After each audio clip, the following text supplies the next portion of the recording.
오늘은 지난 시간에 이어서 천사의 얼굴 두 번째 시간 스데반 집사님의 이야기를 계속 하려고 합니다. 스데반은 우리가 아는 대로 초대교회 때 순교한 집사님입니다.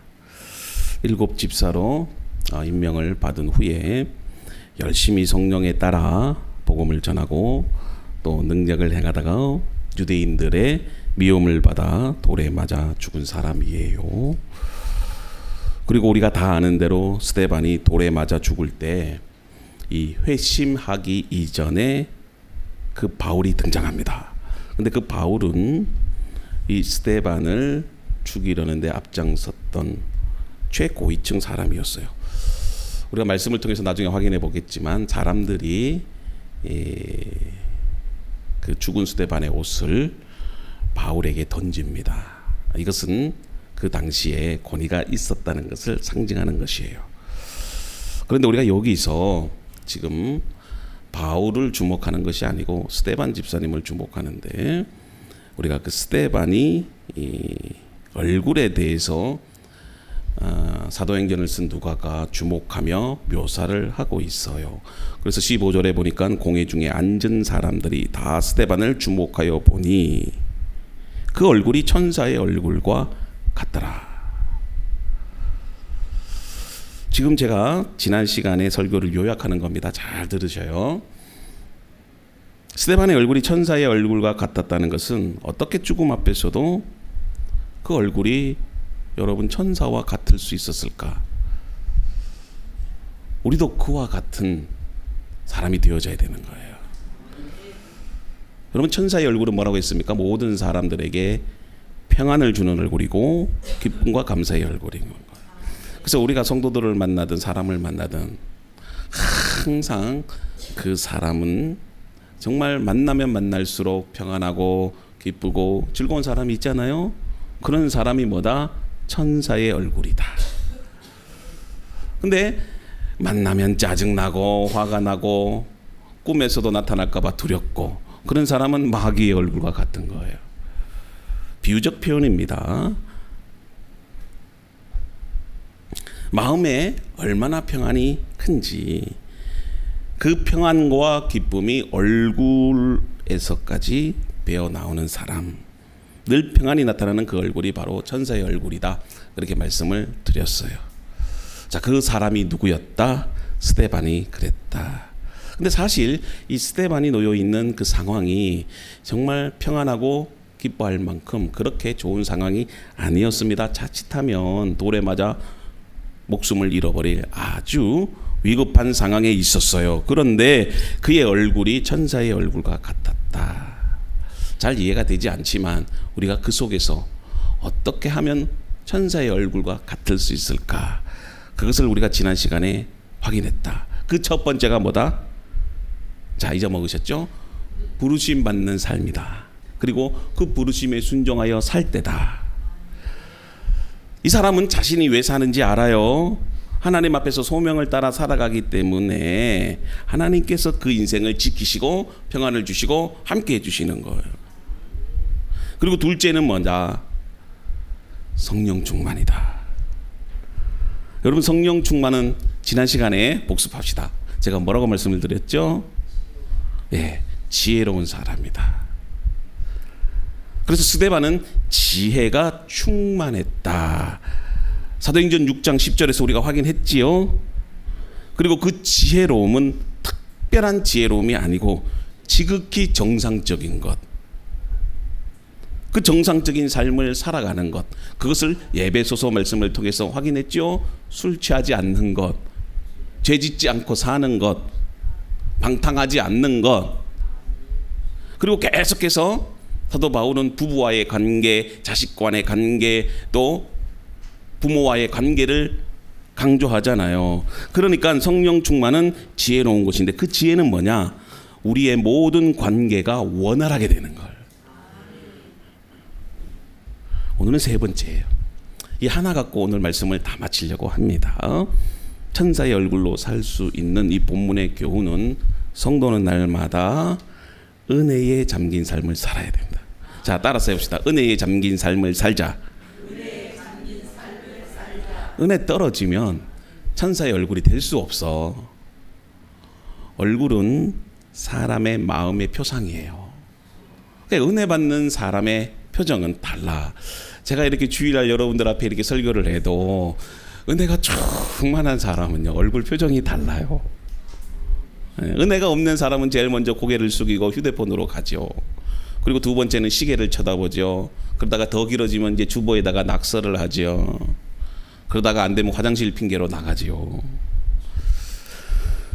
자, 8절 말씀 보겠습니다. 시작. 스데반이 은혜와 권능이 충만하여 큰 기사와 표적을 민간에 행하니. 그렇습니다. 스데반은 지금 은혜와 권능이 충만하다. 자, 은혜라는 말씀을 여러분들이 많이 들어서 잘 이해가 가지만 여러분 오늘 충만에 대해서 여러분들에게 말씀을 드려요. 우리가 예배 끝날 때마다 부르는 찬송이 있잖아요. 충만, 예수로 충만케 하소서, 은혜로 충만케 하소서. 오늘 이 충만에 대해서 조금 제가 여러분들에게 말씀을 드리려고 하는데, 이 충만이라는 말은 뭐냐? 흘러 넘친다, 이 뜻이에요.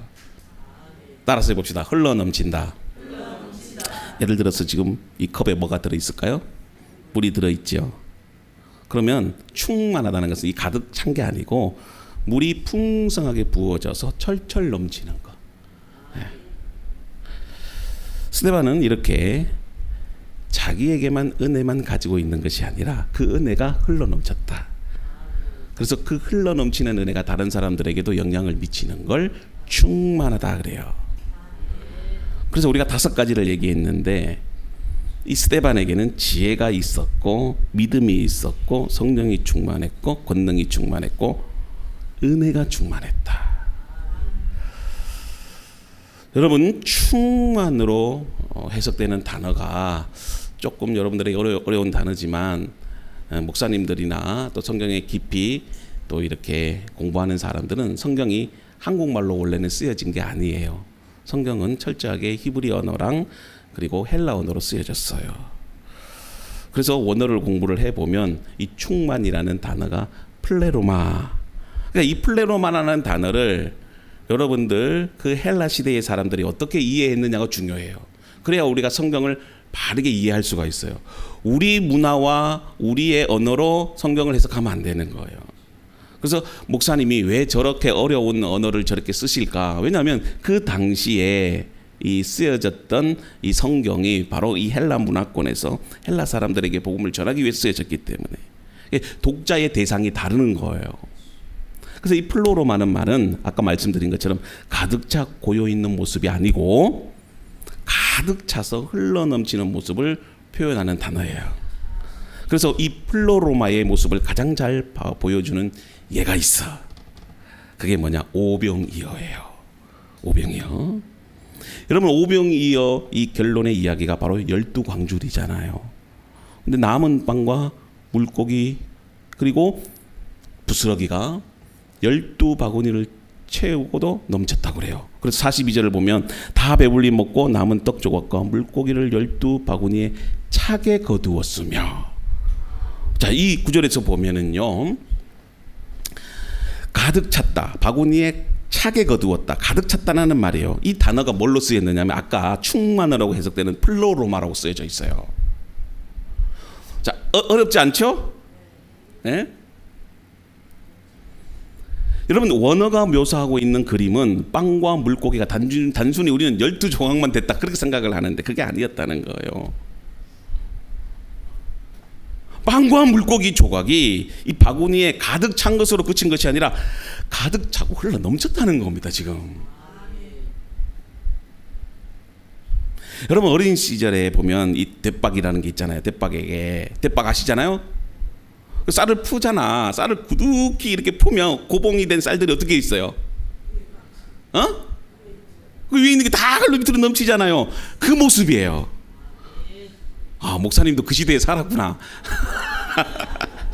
아니, 설교 준비하면서 배운 거예요. 뭐 제가 하면 대박에다가 쌀을 퍼겠어요.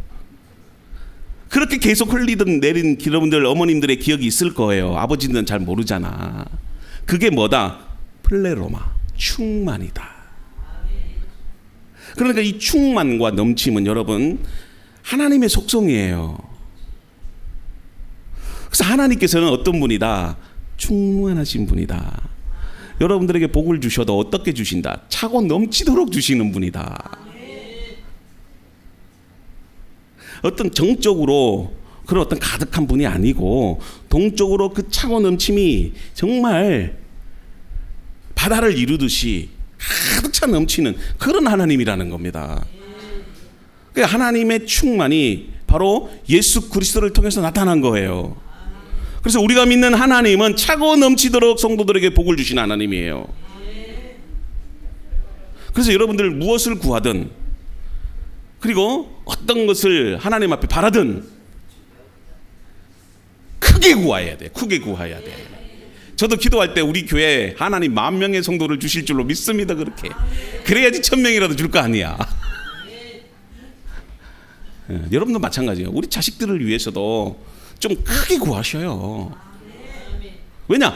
우리 하나님은 차고 넘치시는 분이시기 때문에 그래요. 이 원리로 여러분 성경을 바라보면 다 해석이 되고 이해가 돼요. 볼게요. 누가복음 6장 38절 보세요. 읽어봅시다. 시작. 주라 그리하면 너희에게 줄 것이니 곧 후이되어 누르고 흔들어 넘치도록 하여 너희에게 안겨주리라. 여기서도 플레로마가 쓰여지고 있잖아요. 하나님의 뜻대로 믿음으로 구하면 우리가 정말 하나님 나라를 위해서 나누어 주면 하나님이 갚아주시는데 어떻게 갚아주신다? 후이되어 누르고 흔들어 넘치도록 채워주신다. 우리 성도들은 그런 믿음이 되기를 바라요. 그리고 또 하나 열왕기상 3장에 보면 그 유명한 솔로몬의 기도가 나와. 자, 기도 읽어봅시다. 시작. 내가 내 말대로 하여 내게 지혜롭고 총명한 마음을 주노니 내 앞에도 너와 같은 자가 없었거니와 내 뒤에도 너와 같은 자가 일어남이 없으리로다. 내가 또 내가 구하지 아니한 부귀와 영화도 내게 주노니 내 평생의 왕들 중에 너와 같은 자가 없을 것이니라. 아멘. 지금 솔로몬이 하나님 앞에 엎드려 기도하잖아요. 솔로몬이 하나님 앞에 어떤 기도를 드려요? 하나님 이 백성들을 제가 하나님의 말씀으로 잘 다스리기를 바라요. 저는 왕통 계승의 자격이 없는 사람입니다. 그렇지만 하나님께서 저를 이 나라의 왕으로 세워주셨사오니 하나님 제가 이 백성들을 하나님의 백성으로 잘 다스릴 수 있도록 지혜를 주세요. 근데 그 지혜가 뭐냐면 듣는 마음이에요. 여러분 국가의 지도자는 백성들의 소리를 잘 들어야 되는 거예요.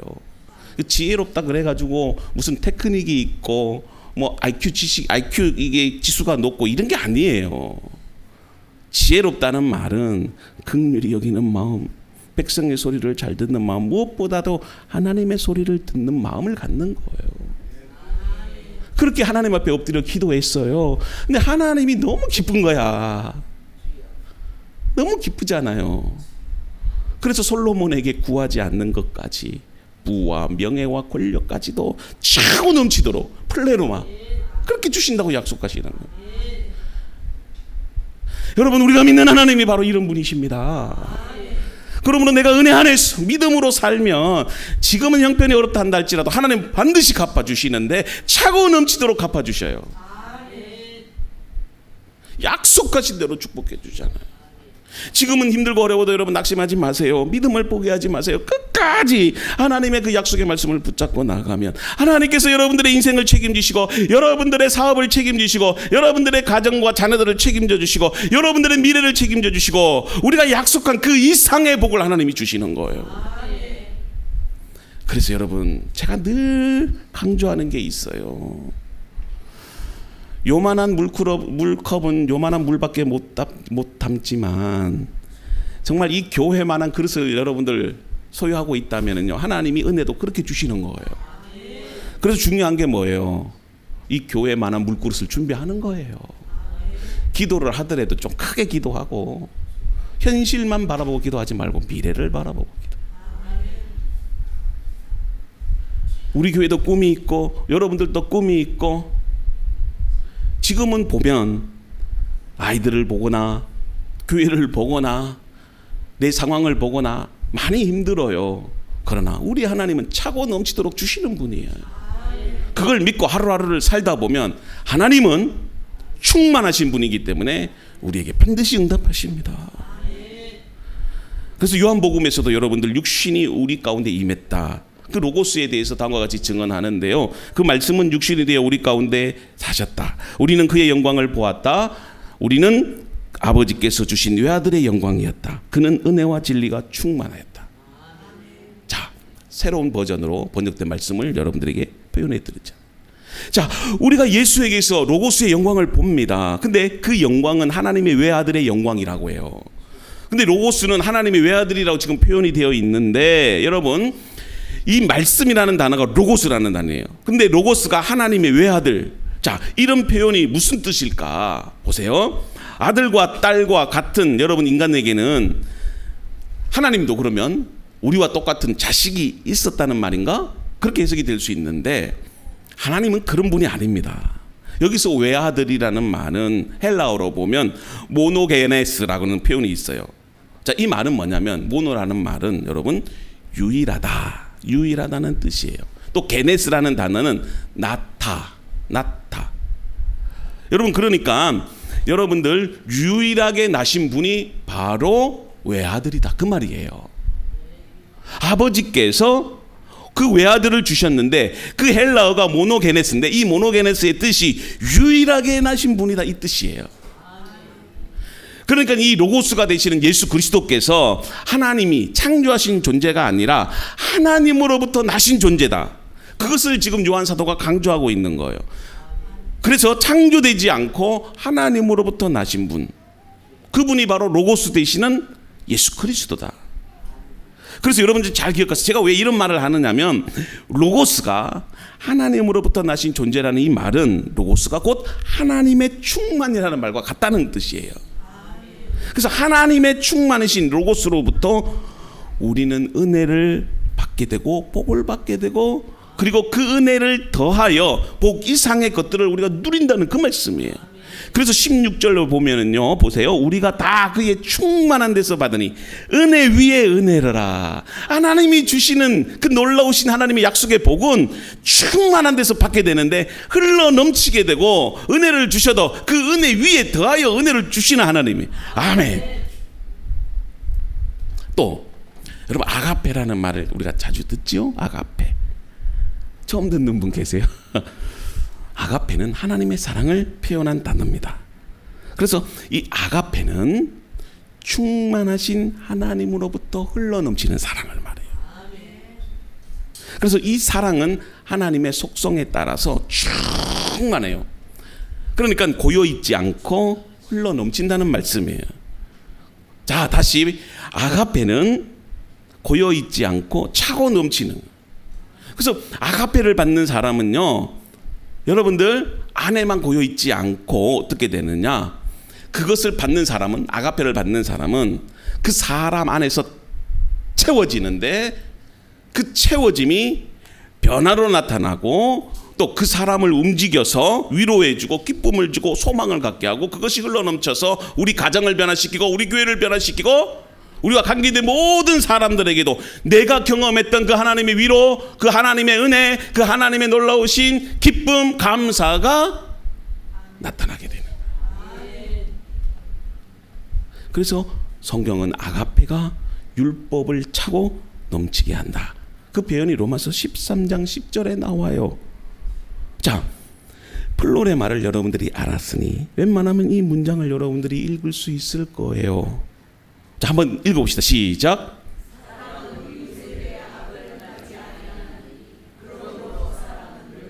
완성이니라. 자, 여기서 율법의 완성, 이 말은 율법의 충만, 아가페라는 말씀이에요.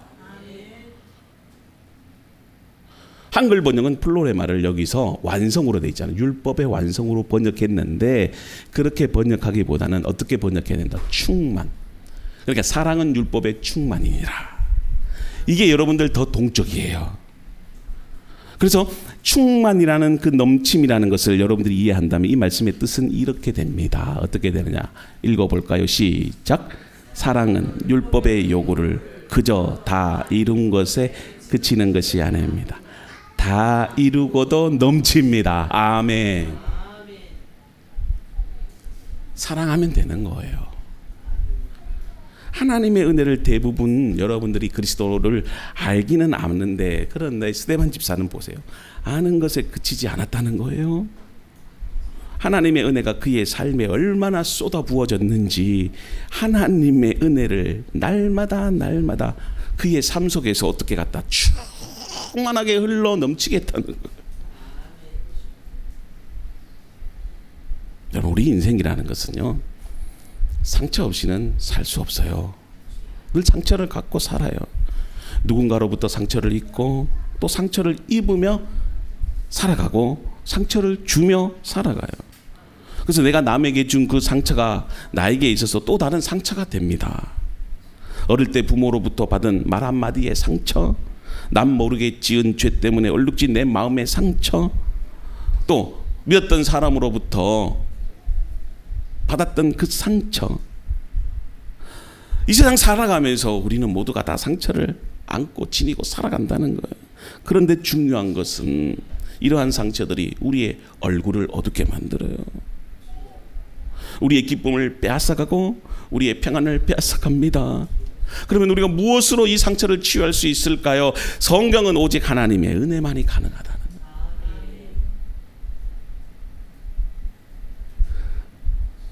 저는 마음의 상처와 고통이 있을 때 저는 여행을 아주 좋아합니다. 그래서 가끔씩 우리 집사람이 힘들면 못 가겠다 그러면 저 혼자도 가기도 해요. 그러면서 혼자 여행을 쭉 가면서 말씀 묵상을 합니다. 그러면서 조용히 창밖을 바라보면서 이렇게 아름다운 자연 속에서 기도를 해요.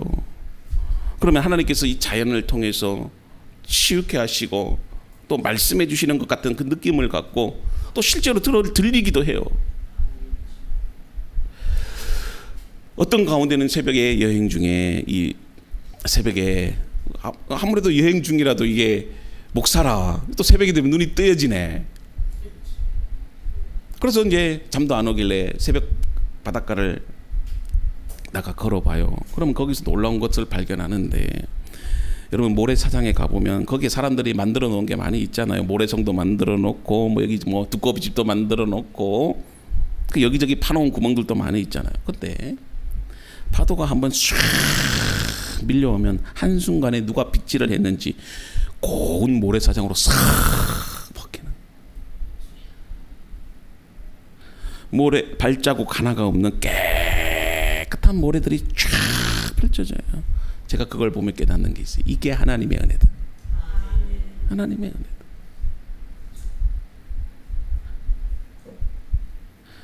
수많은 모래의 그 얼룩들이 파도에 의해서 한 번에 싹 씻겨가듯이 내 마음에 있던 상처와 아픔, 고통, 절망이 여러분 하나님의 은혜로 이렇게 한꺼번에 쫙 깨끗이 치유될 수 있구나, 그걸 느낍니다. 그래서 여러분 은혜 받는 게 중요해요. 은혜 떨어지면 얼굴에 은혜 떨어진 모습이 다 나타나. 우리의 마음에 어릴 때에 받은 수많은 상처들이 여전히 남아있는 이유가 뭔 줄 아세요? 삶을 살아가면서 몰래 지은 죄로 인한 두려움과 염려가 그대로 마음에 얼룩져 남아있어요. 단 하나의 이유가 있어요. 우리가 하나님의 은혜의 파도를 만끽하지 못했기 때문에.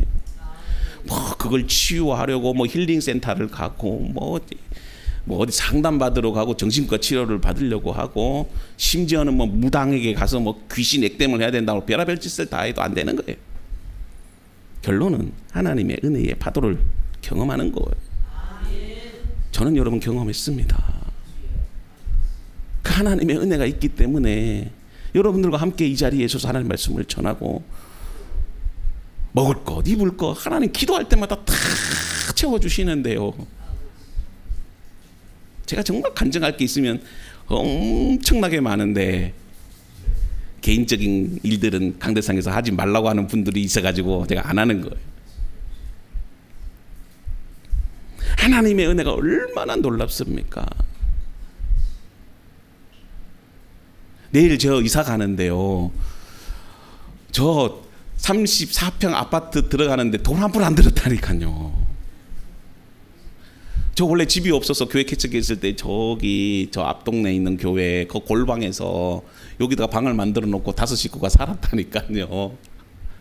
그러니까 앞에 있던 교회 목사님이 너무 불쌍해서 한번 영세미 신청해 보라고. 재산이 없으니까 된대요. 그 신청하니까 또 차상위 계층이라고 또 됐어요. 그래가지고 한번 여기 한마음 아파트가 영세면 아파트인데 영구 임대주택인데 거기 한번 신청해 보래요. 근데 거기 17평이에요. 17평. 제일 큰 게, 작은 거는 8평이고. 근데 거기가 또 됐네요. 그래도 거기서 3년 살았어요. 살다가 또 우리는 자녀가 많잖아요. 그래가지고 또 다자녀로 큰 집 준다고 하니까 한번 해보래요. 근데 보통 이렇게 그 대전에서 주는 거는요, LH는 매년 가을에 나오는데 LH에서 대전 도시공사에서 주는 거는요, 그 TO가 날 때만 줘요. 보통 기다리는 시간이 3년에서 5년이에요. 근데 여러분 6개월 만에 연락이 온 거예요. 사장님 그러면서 아버님 갑자기 지금 집이 비었는데 어떻게 들어오실래요? 그래요. 나 대덕구 신청했는데 그 상관없대. 동구 빨리 해서 그 이전 신고하고 전입 신고하고 빨리 들어오라는 거예요. 그래서 계약하고 갔다니까요. 근데 저희들은요 또 임대료를 내지 말래요. 또 원래는 25만 원 나와 평수에 따라서. 그런데 우리 또 주거급여 지원을 받아요. 얼마나 감사하고 큰 은혜인지 몰라요.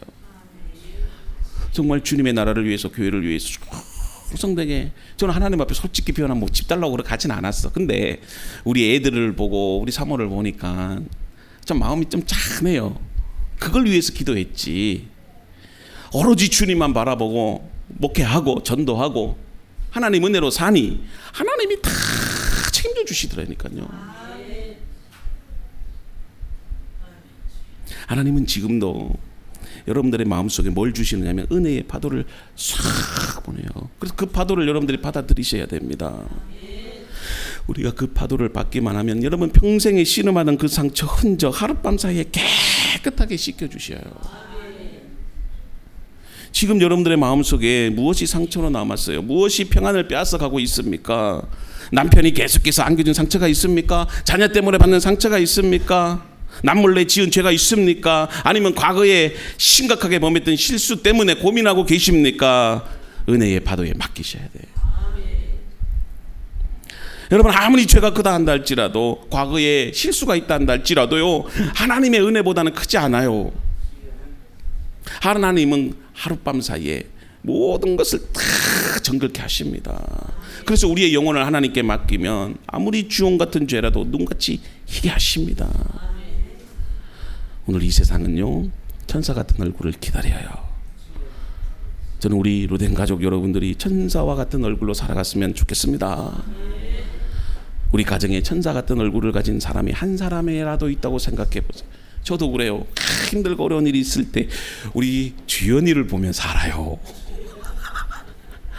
큰애는 또 대학교 간다고 출가를 하고 둘째는 학원 가고, 저 녀석 자는 얼굴, 웃는 얼굴을 보면은요 마음의 상처가 쫙 주나. 이게 뭐냐면 가정 안에 한 사람이라도 빵긋빵긋한 은혜 충만한 사람이 있으면 그 가정은 다 은혜롭게 된다는 그 말씀이에요.